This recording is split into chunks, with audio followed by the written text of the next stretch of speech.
Okay, so Lizardskin and sound control are on the bottom of the body, but I've not done the inside yet.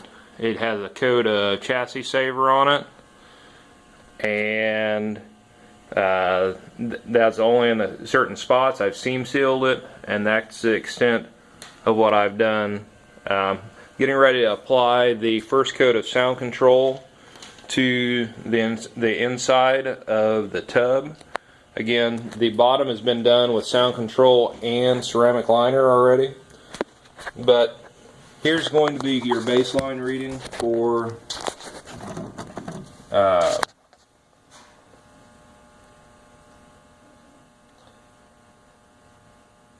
just the way it is.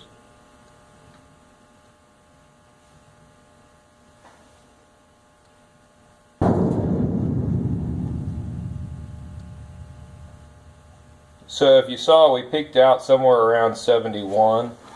I believe this has a hold on it so I can actually see.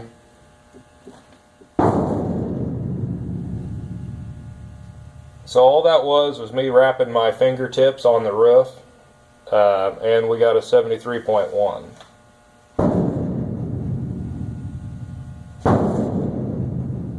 So up to 77. That was a little bit harder when I hit it. So, and that's just right over the driver's, where the driver's head would be.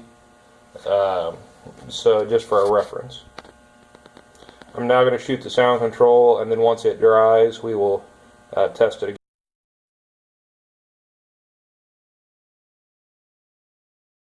Okay, this is without the floor pan being done, and I've done the firewall. And I've done the roof with 2 coats of about 12 to 15 mils a piece, because it is kind of cool out. And I've also done this in here. Some of this I haven't shot yet because I'm waiting to do that until after the body work. But as for the wrap test, like what I did earlier, the microphone's basically in the same point, and my hand is in basically the same point as it was earlier.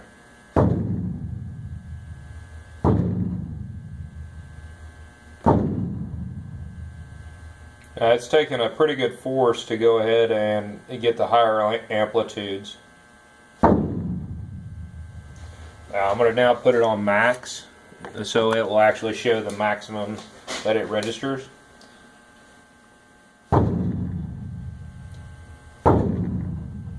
So that takes a pretty good force. I wasn't using that much before whenever I was doing this. And notice I can't reach over 70. This is, you can hear the difference. But again, this is basically right over your head. And that's a pretty good force. Hitting it with all my fingertips, which is more harder than I did earlier because I keep wanting to get the same sound. So anyways, that's with 2 coats. Like I said, we're somewhere around 25 to 27 mils thick. I'm actually getting ready to put another coat on. It is still wet, and as it dries it actually dampens the sound a little bit more. So I've been letting it dry for about 90 minutes to get all of the wet spots out. So, and this is about 60-65 psi is what I'm shooting this at, and I'm fairly happy with the texture.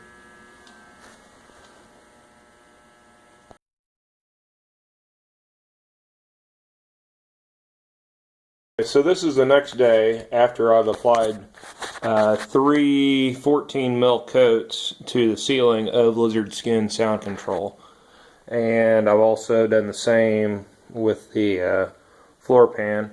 Again, the underside of the floor pan is also done with sound control and ceramic liner also.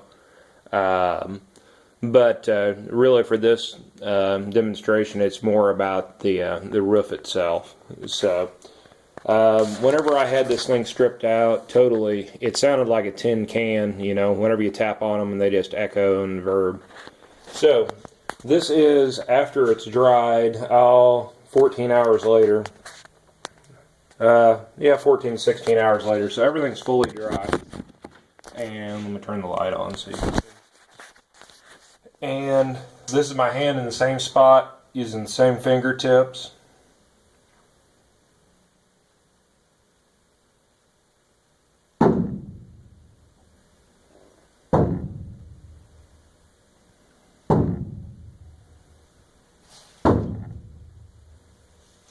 And I'll put it on the high hold now, so we'll only, oh, sorry about that. We'll only see the maximum that comes through.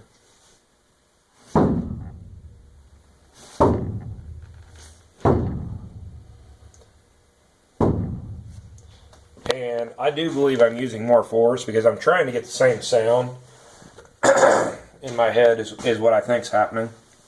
So let me reset that. And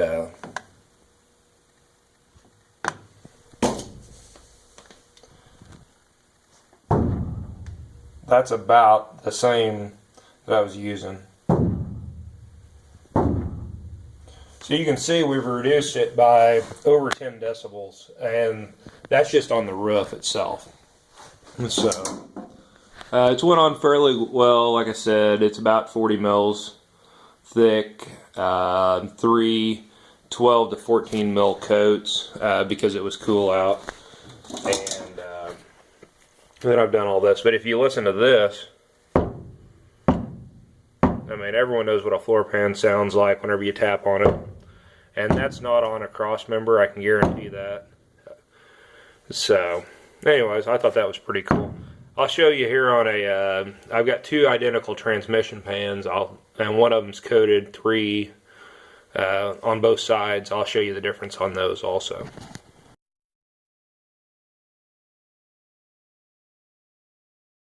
Okay, this is a 4th coating of Lizardskin sound control. I have not applied the ceramic liner to the roof or the interior yet. I'm going to do that next, but I wanted to document this. Again, for those of you who haven't watched the other videos, the entire underside of this tub has been done with 3 coats of ceramic liner and 3 coats of sound control and 2 coats of ceramic liner. It's actually pretty thick. I'll show you what it looks like.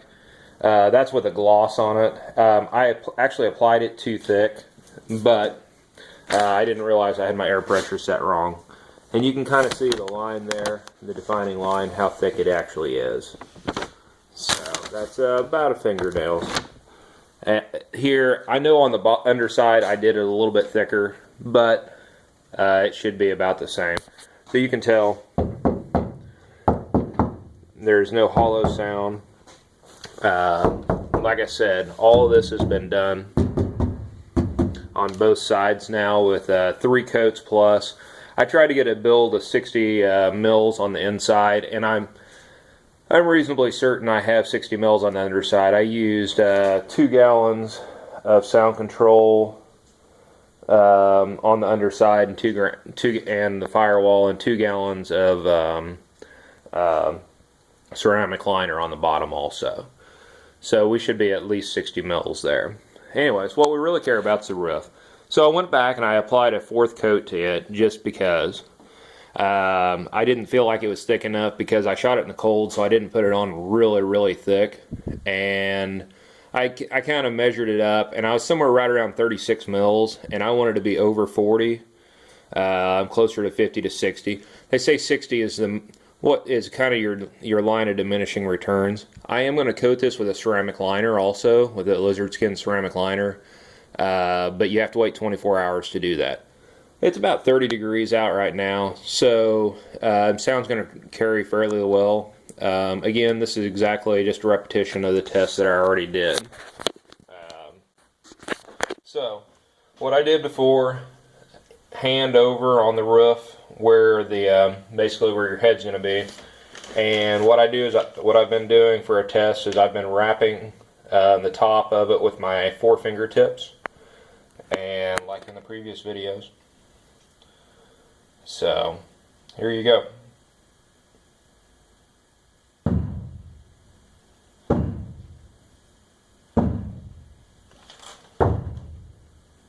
Okay, that's a pretty hard hit, that last one was, and I actually moved back behind a rib, a little bit behind where your head would be. It's all the same thickness up there, but that's actually putting quite a bit of pressure on my fingertips. They sting just a touch, so I'm actually using quite a bit of force on that. Probably more force than I did the first test, just because I try to keep getting the same sound amplitude, and, well, obviously I'm not going to be able to. So I'm going to set this on a max, that way you can hear it, or you can actually see what the maximum decibels are.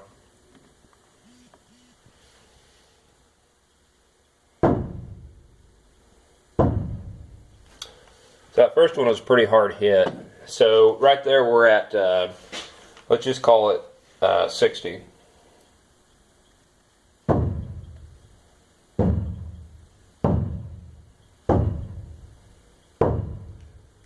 $58 to $60, and like I said, I'm using more pressure. I know I am, but it's kind of hard not to. I don't have a striking tool set up for this for exact.